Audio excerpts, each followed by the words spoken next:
2026 సంవత్సరం మే నెల 12వ రాశి మీనరాశి. ఈ రాశికి సంబంధించిన 4వ పాదం పూర్వభాద్ర నక్షత్రం, దుశ్యం ఝూద ఉత్తరాభాద్ర నక్షత్రం, దేదో చాచి రేవతి నక్షత్రం, పూర్వభాద్ర ఉత్తరాభాద్ర రేవత్యాంతం. ఈ మూడు నక్షత్రములకు సంబంధించిన అక్షరములు ఈ మీనరాశికి అనుకూలిస్తాయి. ఈ మీనరాశిలో అధిపతి గురువు. గురువు బుధుడు శుక్రుడు రాహువు శని కేతువు అనుకూలంగా లేరు. శనీశ్వరుడు జన్మలో ఉన్నాడు. మీనం ఏళ్ళనాటి శని. కుజుడు బాలేడు. రవి ఒక్కడే రవి శుక్రుడు అనుకూలతలో ఉన్నారు. ఆత్మా ప్రభావ శక్తి పితృచింత రవి ఫలం. రవి వలన ఆత్మశక్తి, ధైర్యము, ధనము, ఆరోగ్యము, పితృ సంబంధ విషయాలు, పితృమాతృ విషయాలు తెలియజేస్తున్నాయి. శుక్రో వివాహో భాగ్యంచ రోగస్థానంచ వాహనం. కళత్ర సౌఖ్యము, పుత్రయోగ లాభము, కీర్తి, ప్రభుత్వ సన్మానములకు, పండితాదరణము, వాహన సుఖభోగములు, సంగీత కళలలో రాణించుట, వినోద కాలక్షేపములు చేయుట, ధనధాన్యములు, విశేష ధనలాభములు, చిత్రకళలు, సాహిత్యము, కవిత్వము, అధికారము, ఉన్నత పదవులు కలుగజేయుట శుక్రుడిది.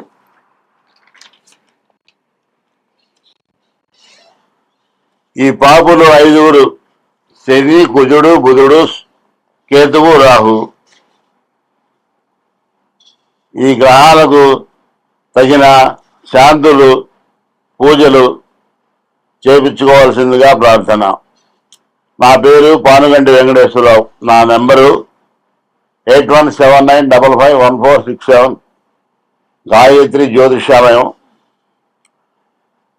మీకు ఈ గ్రహాలకు శాంతులు జరిపించుకోవడానికి తగిన మార్గదర్శకం తీసుకొని జ్యోతిష కానీ హస్త సాముద్రికం వల్ల కానీ మీకు తెలియపరుస్తామని మనవి. స్వస్తి. పరాభవనామ సంవత్సర చైత్ర శుద్ధ ఉగాది, శ్రీరామనవమి పండుగలు మనం ఎంతో ఆనందంగా చేసుకున్నాం. సుఖ సంతోషాలతో అభివృద్ధిగా ఉండాలని కోరుకుంటున్నాం. కానీ కొన్ని గ్రహాలు మనకు అనుకూలంగా లేనప్పుడు చాలా బాధలు వస్తాయి. ఈ అనుకూలం లేని గ్రహాలకు మనం తగిన పూజలు, తగిన శాంతులు, జప హోమాలు పండితులతో మనం చేపించుకొని సుఖశాంతులతో వర్ధిల్లాలని కోరుకుంటున్నాం. మా నంబరు గాయత్రి జ్యోతిష్యాలయం 8179551467. ఈ నెంబర్కు సంప్రదించి మీ డేట్ ఆఫ్ బర్త్ కానీ అది లేని ఎడల హస్త సాముద్రికంతో కానీ తగిన పారితోషికం తీసుకొని మీకు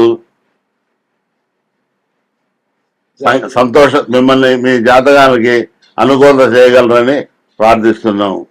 ఇట్లు నా పేరు పానుగంటి వెంకటేశ్వరరావు. చిన్న విషయం చెబుతున్నాం. రామాయ రామచంద్రాయ రామభద్రాయ వేదసే రఘునాథాయ నాథాయ సీతాయాం పదయే నమః. రామాయణ కాలంలో రాముడు 14 ఏళ్ళు వనవాసం చేశాడు. అది రామాయణంలో జరిగిందని మనం తెలుసుకొని ఇప్పుడు నేను చెప్తున్నందుకు మీరు కొద్దిగా ఆలోచించండి. ఆ 14 సంవత్సరాలు కూడా ప్రజలు మా రాముడు లేడు, మా దేవుడు, మా రాజు మమ్మల్ని కన్నబిడ్డలాగా పరిపాలించే అని ప్రజలు ఎంతో ఆయన ఆరాధించారు. ఆ 14 సంవత్సరాలు కూడా ఇళ్లల్లో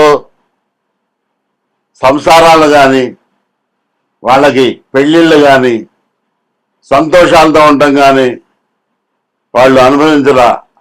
మా రామచంద్రమూర్తి ఉండాలి, మాకు రాజుగా ఉండాలి, మేము అప్పుడు సంతోషంగా ఉండాలి అని వాళ్ళు ఆతృతతో ఎదురు చూశారట. ఇప్పట్లో ఏం లేదు, అట్లా లేదు. మరి మనం కూడా ఆ రోజు రామ రాజ్యంలో జనులు ఎట్లా ఉన్నారో, రాజు కోసం ఒక దేవుడైనా కానీ రాముడే దేవుడు. కానీ అప్పుడు దేవుడు అనుకోవాలి, ఆయన నరుడే మన యుగాలకి, మన వచ్చేదరగా కలియుగానికి దేవుడయ్యాడు. ఈ ప్రజలు కూడా రామనామంతో తరించాలని కోరుకుంటూ, ఆ రామనామానికి విశేష బలం ఉంది. రా అంటే నారాయణ అనే అక్షరంలో రెండోది, మా అంటే నమశివాయలో రెండో అక్షరం. ఈ రామ అనే అక్షరం రోజుకొక్కసారి వెలిగిన జన్మ ధన్యమైపోతుంది. ఇద్దరిని సేవించినంత ఫలితం. రామ, అటు విష్ణువు ఇటు ఈశ్వరుడు, భేదం లేదు. ప్రతి ప్రాణి, ప్రతి మానవుడు ఈ మంత్రాన్ని జపించి తరించాలని కోరుకుంటూ స్వస్తి. లోకా సమస్తా సుఖినో భవంతు.